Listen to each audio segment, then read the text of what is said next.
this is Johnny Phillips. I'm here with Junior Achievement, where we prepare students to succeed in the global economy. Hi, my name is Urooj, Khalid, and I'm a senior manager with the Verizon Business Group. Urooj, thank you for taking the time out of your day to speak with me, record a quick fireside chat. To start off, would you mind sharing your job story? Meaning what you do for a living and how you maybe found yourself in this position? Absolutely. Thanks, Johnny. Pleasure to speak with you today. So I've been with Verizon for a little over 10 years now. This was actually my first job right out of college. And I started Verizon in a retail environment as a frontline sales associate. And over the years, I've kind of just progressed in my career, taken on different leadership positions, explored different opportunities.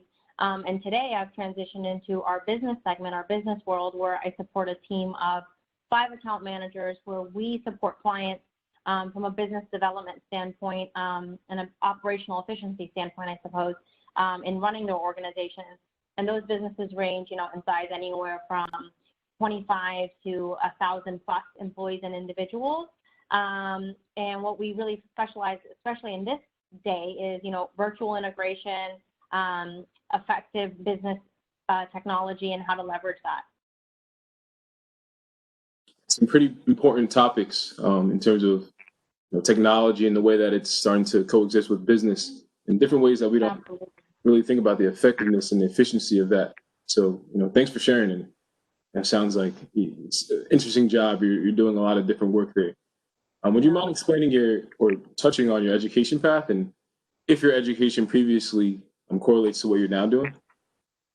Yeah, sure. So I think that, as I mentioned, my family's a huge proponent of education. So I had a very structured upbringing, I suppose, even in going back to like elementary school.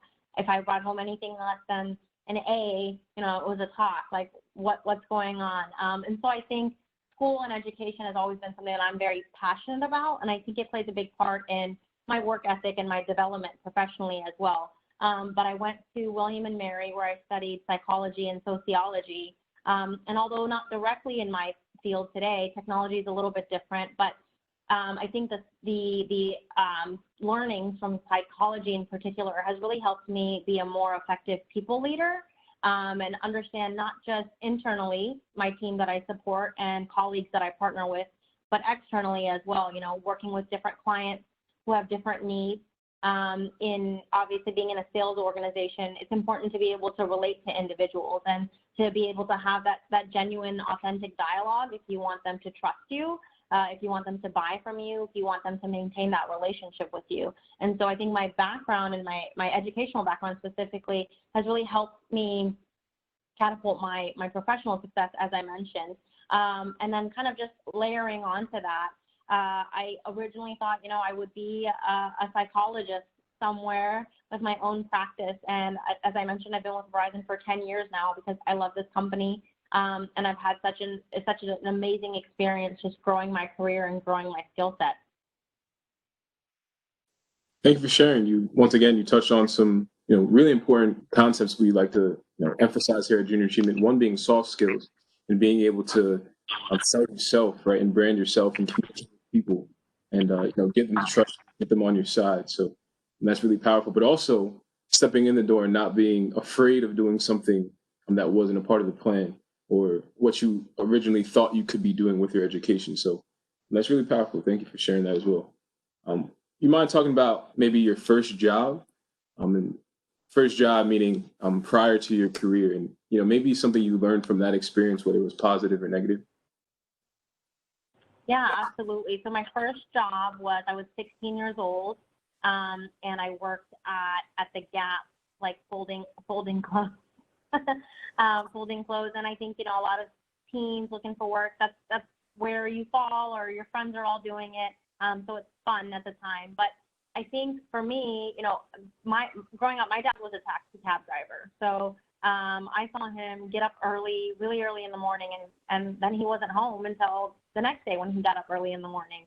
And so even folding shirts was I took that very personally. And I think the lesson, at least, that I took away from work, my job, is that if you put your best foot forward and you really give it your all, 100%, hard work doesn't go unrecognized. And you might not be the best t-shirt folder or the best salesperson or the best anything at the time, but I think leadership recognizes, individuals recognize your willingness to put forth the work and the effort. And when you have that sort of support environment, you will go far. And just so for me, I guess that my takeaway has been that hard work pays off. You know, I saw that from my parents. They immigrated here from Pakistan. And so I don't feel like I had a traditional upbringing when it comes to, you know, resources or network or just those connections that sometimes, you know, do create advantages. And you have to go out there and create those advantages for yourself. Your work ethic, your performance, and your output is what goes a long way. And then you got to get people to like you. Be yourself, and they will. Definitely, right. That idea of taking ownership of your work and, you know, putting your best foot forward at all times, so that when you get in a new environment or a new opportunity, you can transfer that mindset and transfer that idea. So that's really powerful. Thank you for sharing that as well. And to end it off, if you could go back and give your younger self any advice or any lessons that you learned, what would it be? I would say that financial independence is something that can't put a price on. And when you're young and you start making a lot of money, you're not thinking about 5, 10, 15 years from now. And maybe you shouldn't be. You should enjoy that moment, and you should take your first paycheck and go to the mall and spend it on video games or whatever it is that you love. But I think if I could go back, I would tell myself to just be more cognizant of my long-term goals, right? Like what I'm doing today, how that impacts me in 5 years and in 10 years.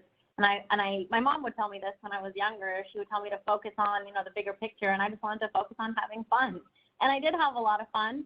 And it all has paid off wonderfully, thankfully, but that's not always the case. And I don't think you learn about like financial literacy in school. We don't talk about that in college. You don't talk about, different savings accounts, different models, how to invest your money, how to be smart with your money. And teens that start working at 15, 16 years old, you're going to be working for a long time. So chase your dreams, do it the right way, and make sure that, the payoff is there for you. It's one of the biggest lessons here at Junior Achievement is financial literacy, right? And being able to manage your money. And if you have $50,000, you can be rich if you can budget and save and invest in the right ways. So that's a really powerful message. Good way to end it off, right? So Urooj, really appreciate you taking the time to stop and speak with me for a little bit and share some insight. You say time is the most valuable thing you can give. We're not getting paid to do this right now. So, it's always appreciated on Junior Achievement side, and keeping Verizon, close, working close with you guys is also a benefit for us as well. Thank you, Johnny, for the opportunity. It was great speaking with you. No problem. Enjoy the rest of your day. You too. Bye-bye.